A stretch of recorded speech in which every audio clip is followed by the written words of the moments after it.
Hey guys, welcome back to the Vintage Watch Guy. Sorry I haven't been around. I haven't made any videos recently. Life got in the way. I've been busy. But today, I want to show you something a little bit different. Talk about a pocket watch.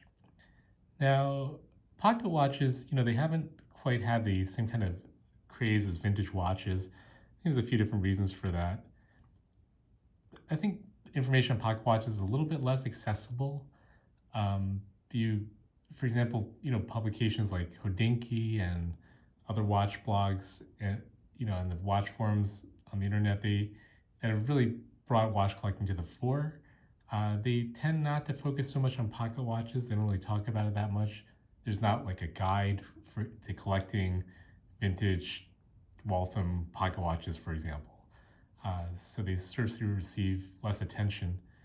I find that people that collect pocket watches are a little bit different from wristwatch collectors.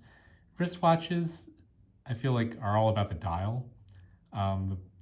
That's where the beauty is, the originality is important, it has to be well preserved. And the movement, also important, but sort of secondary.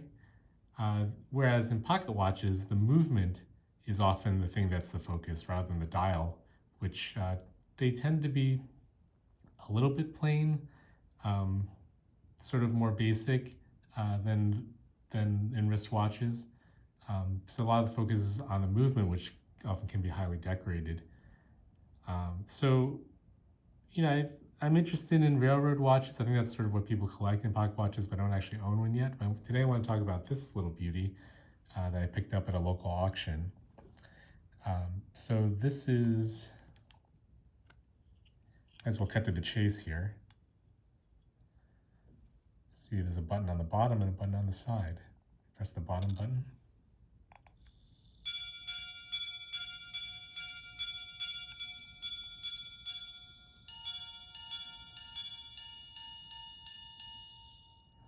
So it's a minute repeater. The first sound is the hours being struck. The second sound with the two parts is the quarters, and the last one is the minutes. So just to start from the beginning again, we close the pocket watch. You should also depress this part, the button, so that it doesn't cause wear to the clasp, since these things tend to be quite old, can be quite old. If you look at the inscription on it, presented by C.H. Reed to R.M. Just let me just look at a second. Cleary, winner of the 27th anniversary sales contest, summer of 1928. So this very conveniently dates the pocket watch for us, 1928, right before the stock market crash and the Great Depression. The description is what originally attracted me to this watch, because this watch is 18 karat solid gold. Excuse me, I believe it's actually 14 karat solid gold case, and a lot of watches like this were melted down during the Great Depression. They're not that common. So this one was kept probably because it has an interesting complication, or maybe because it had a lot of significance for winning the sales contest in 1928. Who knows? So when you open the back, see if I can get this open with a fingernail.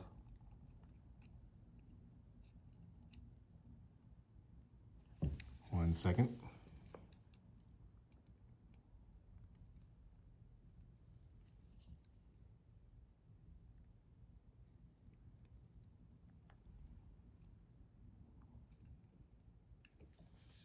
And with the cases on, they're pretty tight. I don't want to break it. I'll just leave that alone for right now. But this pocket watch also has an additional complication, which is a chronograph.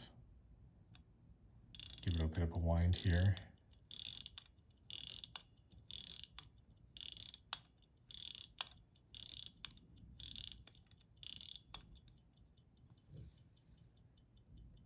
Give it a press. See, it's a single button chronograph. Stop and reset. Let's just have another listen of that minute repeater.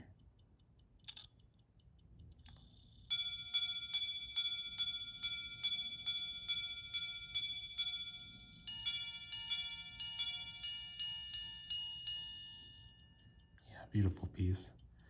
Another interesting part, it's a lever set.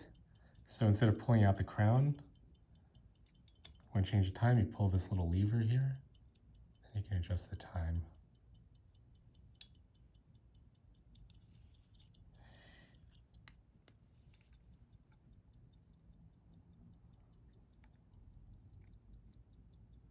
Let me see if I can try to get the back open now.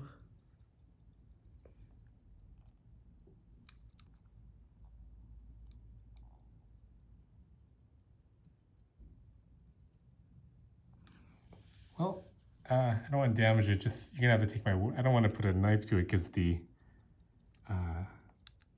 sort of the nail nick is right where the chronograph button is, and I don't want to crack this thing. But you have to take my word for it.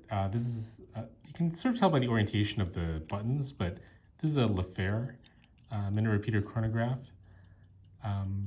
It's not signed or marked, but I compared it to some other examples. And Phare was actually sort of like an ETA of minute repeaters. They found a way to manufacture them a little bit more economically. And in I think it was like the late 1800s to the early 1900s, up to I think around the 30s, Phare made a large number of relatively affordable minute repeaters. One of the things that makes this, you can tell that it wasn't quite as fancy, was that there's less jewels than a typical minute repeater. If you look at the movement is unsigned, it's not as highly decorated, and it also doesn't have an all or none piece. So if you partially depress the button, you may hear only a partial time. Classic minute repeater would have an all or nothing piece, meaning that if you partially triggered the minute repeater, it wouldn't fire unless the minute repeating mechanism is totally wound. Ones that have they're missing all or none pieces, like Phares, tend to have button pushers rather than a slide.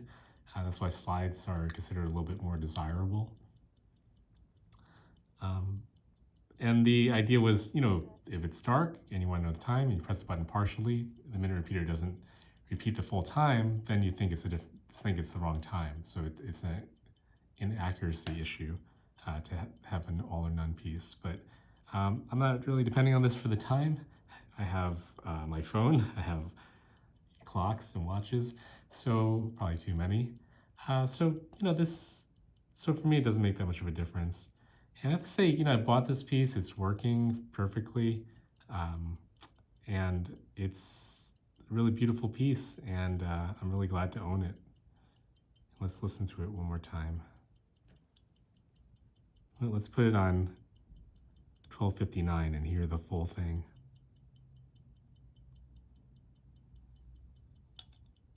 Okay, ready.